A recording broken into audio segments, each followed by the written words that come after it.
Today, we're digging into a really fascinating business story. We're talking about how a company, the one famous for the staples in pretty much every Indian kitchen, completely reinvented itself into this modern, agile, and super ambitious consumer goods powerhouse. Seriously, this is like a masterclass in corporate transformation. So let's just jump right in. The big question we're tackling is this: how do you take a business built on absolute classics like salt and tea and not just keep it afloat, but make it a major player in the crazy, fast moving world of modern consumer goods? That's the puzzle we're going to piece together. Okay, to really get what a huge change this was, we've got to look at the before picture. You see, just a few years back, Tata's consumer business wasn't really one single company. It was more like a collection of famous brands kind of scattered all over this massive corporate empire, often in places that, well, didn't make a whole lot of sense. Get this, Tata Salt, probably one of the most trusted food brands in the entire country, wasn't even in a food company. It was tucked away inside Tata Chemicals. So its corporate siblings weren't, spices and snacks. They were soda ash and industrial chemicals. It's pretty obvious that a setup like that makes it basically impossible to have one clear, focused strategy for winning over today's shopper. And this right here, this just lays out the problem perfectly. The old way was all about these scattered brands, each operating in its own little world. Salt was managed over here, the tea and coffee business was way over there, and they weren't really talking to each other.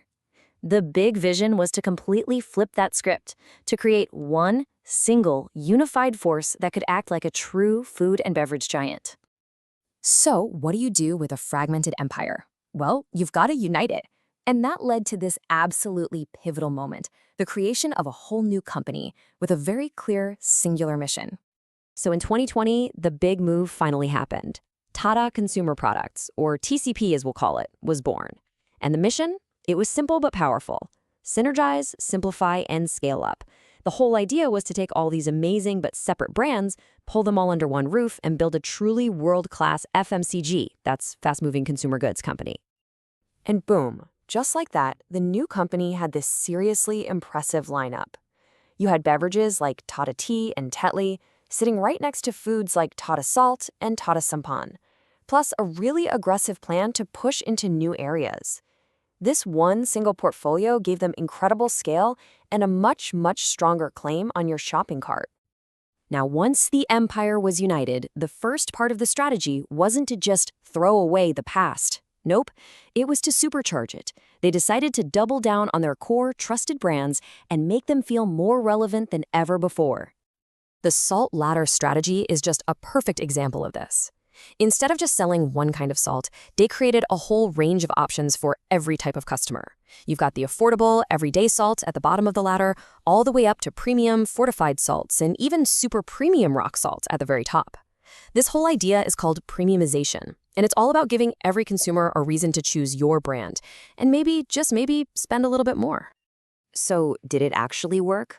Oh, you bet it did. Just think about this. Only 4 years ago, all those fancy premium salts made up less than 1% of their salt revenue. Today, that number has rocketed up to 9%. That is a massive shift, and it proves they really figured out how to get people to pay more for what seems like a simple kitchen staple. And hey, this wasn't just happening with salt. The whole company made innovation a core engine for its growth. Just look at their innovation to sales ratio, which is basically a fancy way of asking how much of our money is coming from brand new products. It shot up from less than 1% in 2020 to over 5% by 2024. That tells you that new ideas are directly fueling their growth. But making the classics even better was only half of the recipe. What was the other half? Going shopping. They started aggressively expanding their product lineup by buying new brands that tapped right into what modern consumers were looking for. And you can see the impact right here. The money coming from their growth businesses, and a lot of those are new acquisitions, it jumped from just 6% of their India business back in 2020 all the way to 15% by 2023. That's more than double in just 3 years. The strategy was clearly working.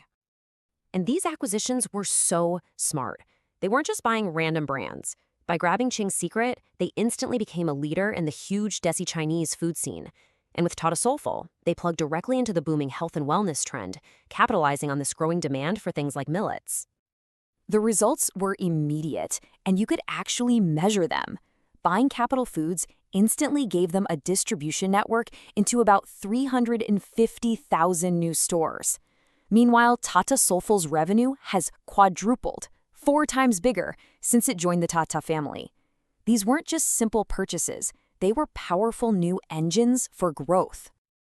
Look, for any modern consumer company to succeed today, growth can't just be about the bottom line. It has to be about purpose. And Tata Consumer Products has really made building a better business a core part of who they are. They've actually formalized this whole approach with something they call their 4 Better framework. It's really a holistic strategy that helps guide their decisions based on 4 key pillars: caring for the planet, making sure they're sourcing ingredients responsibly, providing better nutrition, and, of course, supporting their communities. And listen, these are not just some vague promises on a website. They have set some seriously ambitious, measurable targets for fiscal year 2026. Things like becoming carbon neutral in their operations, making 70% of all their packaging sustainable, and sending 0 waste to landfills. These are real commitments that prove sustainability is baked right into their business model. All right, so let's recap. They've united the company, they've supercharged their classic brands, they've bought new growth engines, and they've committed to doing it all sustainably. That's the recipe so far. But what's next? You know, I think the company's own tagline really says it all: expanding horizons for better. It just perfectly captures that dual focus they have on aggressive growth, but balanced with this deep commitment to doing business the right way. It feels like this is their North Star for everything that comes next. Which, of course, brings us to our final question. They've assembled all the right ingredients, right? They have strong heritage brands, new high-growth platforms, a massive distribution network, and a really clear sense of purpose. But can this recipe for reinvention truly take them from being a beloved national champion to becoming a top-tier global FMCG player? I guess only time will tell.